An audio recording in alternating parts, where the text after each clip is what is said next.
ये लाइन जो है ना मेरी, 10 में लेकर लिखो। मैं जब 1958 में हाई स्कूल का विद्यार्थी था, तब मेरी कॉलेज की पत्रिका में ये गीत छपा था। इसका पहली लाइन है, माखन चोर जानता जग है। माखन चोर का मतलब होता है कृष्ण भगवान। माखन चोर जानता जग है, योगी राज को किसने जाना। माखन चोर जानता जग है, योगी राज को किसने जाना। ये गीत जो है ना इतना लोगों को प्रभावित किया कि हमारे इंग्लिश के टीचर थे नर्मदा प्रसाद वाजपेयी, तो उन्होंने कहा कि जो है बंधु जी ये जो गीत जो आप ही का है। हमने कहा हाँ सर, जो है मैं ही लिखता हूँ, और ये आप लोगों की प्रेरणा से वो भी थोड़ी कविता लिखते हैं।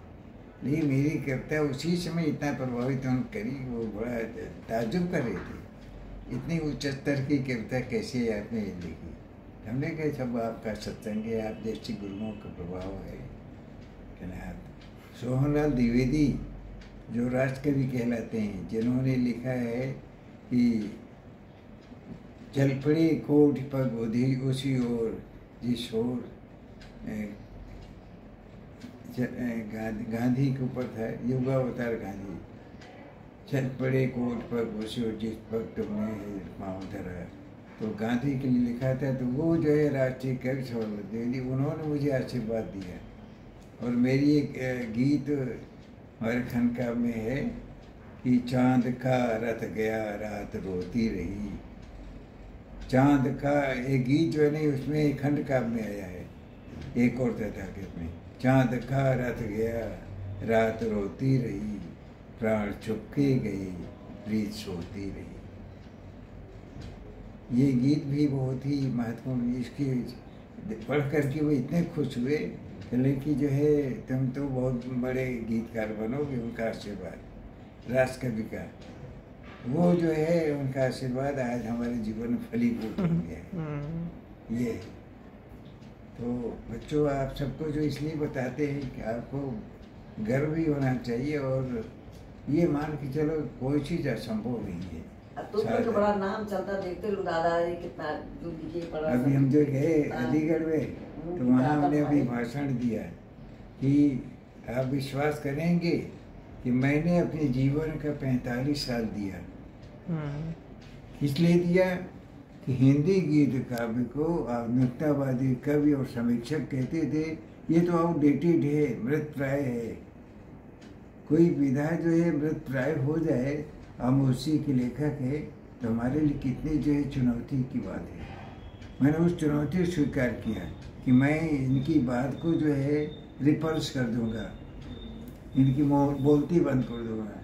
और उसी के बाद मैंने अपनी साधना शुरू की, पढ़ाई शुरू की और किताबें लिखी। किताब में उनको जवाब दिया अपनी संपादकीय लिख करके। उसकी पुस्तक का नाम है नवगीत और उसका युगबोध। वो किताब छपी ना, तो बड़े बड़े समीक्षकों के मुँह धुआं हो गए, जो कहते थे कि हिंदी गीत का मृत प्राय है, वो जिंदा है। और उसमें बड़े बड़े जो है संग्रह छपे हैं, रमेश रंजक, माहेश्वर तिवारी, सलाश्री राम सिंह, नागार्जुन जैसे कवियों की संग्रह छपे हैं और लोकप्रिय हैं। तुम कैसे कहते हो कि जो है तुम्हारे कहने से ये थोड़ा होता है सूरज नहीं उगा तो फिर अंधेरा है तो सूरज वही नहीं। तुम अगर आँख खोलो तो दिखाई पड़ेगा सूरज, आँख बंद करके रखने से थोड़ा दिखाई पड़ता है। तो हमारी इस चुनौतीपूर्ण कार्यों ने हिंदी गीत काव्य को पुनः जीवित कर दिया। तो मैंने 45 साल में यही काम किया है, एक चुनौतीपूर्ण कार्य। इस ऐतिहासिक कार्य के लिए जो है सब लोग, जहाँ भी हम सुनाते हैं अपनी कहानी, तो लोग दंग हो जाते हैं। अभी जो है हम अलीगढ़ गए थे, कहने बंधु हम आपको बहुत दिनों से पढ़ रहे हैं, आपको हम जानते हैं, बड़े बड़े जो बहुत ही अच्छे वहाँ के विद्वान लोग थे वो आए मेरे पास बधाई देने।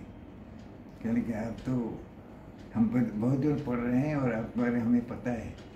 तो लोग जानते हैं और हमसे मिलते कहते बंधु जी आपको तो सभी लोग हम जहाँ भी जाते हैं हमको कोई न कोई हमारा मिल जाता है प्रेमी। तो ये हमारे जीवन का अनुभव है। चलो हम और बताएंगे जो याद करके जो हमने पीछे लिखी है बचपन में।